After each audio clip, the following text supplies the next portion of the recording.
الحمدللہ بڑی خوشی کی بات ہے کہ آج ہم لوگ ایک بڑے اہم موضوع کے لیے یہاں جمع ہوئے ہیں، اور اس کے اوپر مجھے بولنے کی ان لوگوں نے موقع دیا۔ تو آج سب سے پہلے اسٹیج پر بیٹھے ہوئے علماء دین کے ساتھ تمام اس ٹرسٹ سے جڑے ہوئے ساتھی حضرات کا میں دل سے استقبال کرتا ہوں، اور اس دھوپ کے اندر سننے کے لیے آنے والے اور قوم کی فکر رکھنے والے آپ تمام حضرات کا میں دل سے استقبال کرتا ہوں۔ الحمدللہ آج مجھے جو موضوع دیا گیا اور جس بات پر بولنے کے لیے کہا گیا وہ بڑی اہم بات ہے کہ جس کے اوپر جتنا بولے اتنا کم ہے۔ اگر کوئی بندہ کسی ہسٹری کے ریلیٹڈ بات کرے گا تو ایک وقت آئے گا وہ بات ختم ہو جائے گی، کوئی کہانی شروع کرے گا تو وہ کہانی ختم ہو جائے گی۔ مگر مجھے جو بات بتائی گئی کہ آپ کو امپورٹنس آف ایجوکیشن کے بارے کے اندر بولنا ہے کہ پڑھائی کا مہتو کیا ہے، تو جس کے اوپر بندہ جتنا بولے کم ہے۔ یہاں پر بیٹھے ہوئے زیادہ تر مجمع، اور الحمدللہ میں تو سمجھوں بہت سارا مجمع، مکمل مجمع، ہم سب ایک اسلام دھرم سے تعلق رکھنے والے ہیں، ایمان والے بھائی ہیں۔ تو اپنے مذہب سے میں اپنی بات کو شروع کروں کہ ہمارے مذہب کے اندر جس کے اوپر ہم سب لوگ ایک ہی بات کے اوپر اکٹھے ہیں، وہ پیارے آقا صلی اللہ علیہ وسلم کی بات اور ان کے قرآن کے اوپر ہم لوگ جڑے ہوئے ہیں۔ تو ہمارے قرآن مجید کی شروعات ہی اقرا سے کی گئی، پڑھنے کی بات سے ہماری قرآن کی آیت کی شروعات ہوئی، یعنی قرآن مجید کے اندر کہا گیا کہ پڑھو، پڑھنے کی ہاکل کی گئی، پڑھنے کی طرف ہم لوگوں کو بلایا گیا، اور قرآن کی بات کو ہم تک پہنچانے والے ہمارے پیارے آقا صلی اللہ علیہ وسلم نے سب سے زیادہ اسی بات کے اوپر بھار دیا اور لوگوں کو کہا کہ علم حاصل کرو، چاہے تمہیں علم حاصل کرنے کے لیے چین تک جانا پڑے۔ بہت چھوٹی مثال دے کر میں اپنی بات کو سمجھاؤں، بات بہت بڑی ہے کہ اسلام کے اندر سب سے پہلی جنگ ہوئی جنگ بدر، جس کے اندر جنگ بدر کے اندر ہماری فتح ہوئی، اور فتح کے بعد بہت سارے لوگ یعنی کہ 70 سے زیادہ لوگ قیدی بنا کر، بندی بنا کر مدینہ شریف کے اندر لائے گئے۔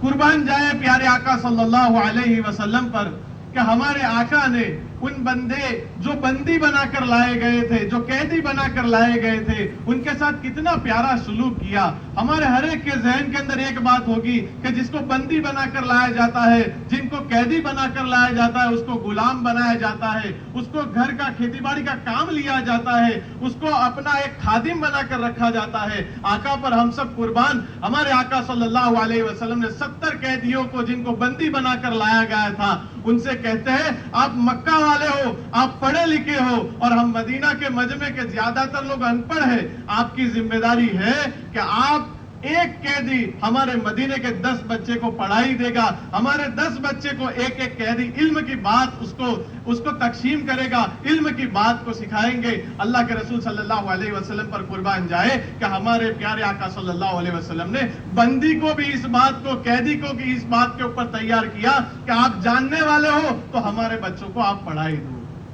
تو الحمدللہ وہاں سے ہمیں یہ بات ملی ہے کہ جن کی بات کو ہم سر آنکھوں کے اوپر رکھتے ہیں، ہمارے آقا صلی اللہ علیہ وسلم نے ہمیں پڑھنے کے لیے اور ہمیں سمجھنے کے لیے، ہمیں سیکھنے کے لیے ہمیشہ آگے رکھا ہے کہ آپ پڑھو، آپ پڑھو گے تو آگے بڑھو گے۔ اور دنیا کا دستور ہے کہ جو پڑھائی ہے، جو علم ہے، میں بہت اچھی مثال دے کر سمجھاؤں کہ علم وہ شیرنی کی دودھ کی طرح ہے۔ شیرنی اپنے بچوں کو دودھ پلاتی ہے تو شیر کا بچہ دہاڑتا ہے کیونکہ اس کے دودھ کے اندر وہ تاثیر ہے۔ تو پڑھائی بھی شیرنی کی دودھ کی طرح ہے، جو جتنا حاصل کرے گا اس کی آواز کے اندر اتنا دم پیدا ہوگا۔ شیرنی کا دودھ پی کر شیر کا بچہ دہاڑتا ہے، بندہ علم حاصل کرتا ہے تو اس کی آواز کے اندر طاقت پیدا ہوتی ہے۔ تو ہمارے چپل پھٹے ہوں گے، ہمارا کپڑا پھٹا ہوا ہوگا تو چلے گا، مگر ہمارا ذہن، ہمارا قلب اور ہمارے پاس کتاب نہیں ہوگی تو یہ نہیں چلے گا۔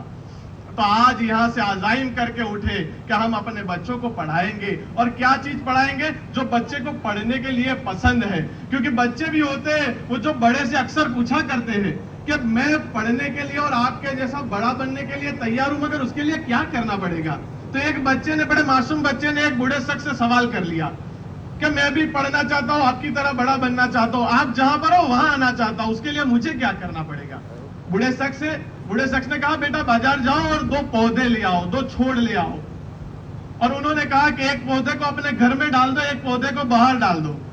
اور پھر بچے کو کہا کہ اس پودے آپ ایک گھر میں ڈالا ہوا ہے ایک باہر ڈالا ہوا ہے, کون سا پودا جلدی بڑھے گا, جلدی پھلے گا پھولے گا؟ بچہ تو اپنے ذہن کے اعتبار سے کہتا ہے کہ جو پودا گھر کے اندر ڈالا ہو اس کو چھاؤں بھی حاصل ہے, اس کو پرورش بھی ملے گی, اس کو وقت کے اوپر پانی بھی ملے گا, وہ پودا جلدی سے بڑا ہو جائے گا.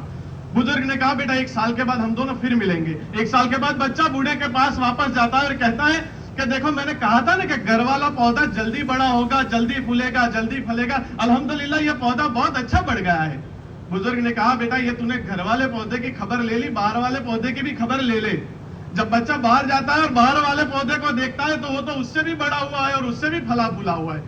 بچہ شوق ہو جاتا ہے اور پوچھے ایسا کیوں؟ بزرگ بہت آسان شبدوں میں یہ بات سمجھا رہا ہے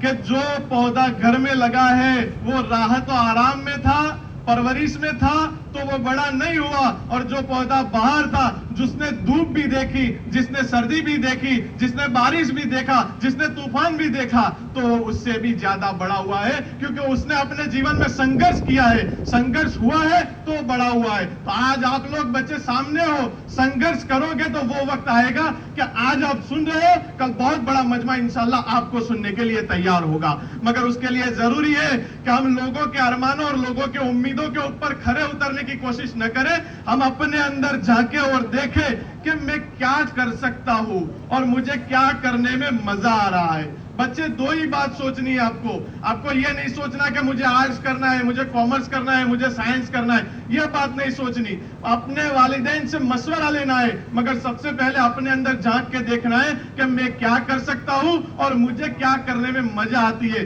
2 چیز بڑھ جائے گی انشاءاللہ, 2 چیز کے اوپر آپ کامل ہو جاؤ گے تو آپ جس فیلڈ کے اندر جاؤ گے انشاءاللہ ضرور کامیاب ہوگے, انشاءاللہ ضرور کامیاب ہوگے. تو اس کے لیے بچے سب سے پہلے مشورہ خود سے لینا ہے کہ میں کیا کر سکتا ہوں اور مجھے کیا بننا ہے. اپنی زندگی میں ایک گول بنانا ہے, گول بنا کر انشاءاللہ آگے بڑھیں گے تو انشاءاللہ ضرور ضرور کامیاب ہوں گے, کیونکہ اس کے لیے خود پر بھروسہ رکھنا پڑے گا. اور میں بڑی ذمہ داری کے ساتھ کہتا ہوں کہ اگر بھروسہ خود پر ہوگا نا تو طاقت بن جائے گی, اور بھروسہ دوسروں کے اوپر ہوگا تو وہ تمہاری کمزوری بن جائے گی. تو آج یہاں سے ٹھان کر کھڑے ہو, بچوں سے بھی میں کہہ رہا ہوں اور بچوں کے ماں باپ سے بھی کہہ رہا ہوں, بچوں کو جس چیز کے اندر انٹرسٹ ہے, جو چیز شوق سے کرنا چاہتے ہیں, انشاءاللہ ان کو جو چیز کے اندر دل لگتا ہے وہ چیز پڑھاؤ, وہ چیز کے اندر انہیں آگے بڑھاؤ. ضرور آپ جیسا چاہتے ہو وہ ویسا رزلٹ انشاءاللہ ملے گا. اور بچے آپ کے لیے یہ بات کہہ کر میں اپنی بات کو ختم کرتا ہوں. جب آنکھوں میں ارمان لیا,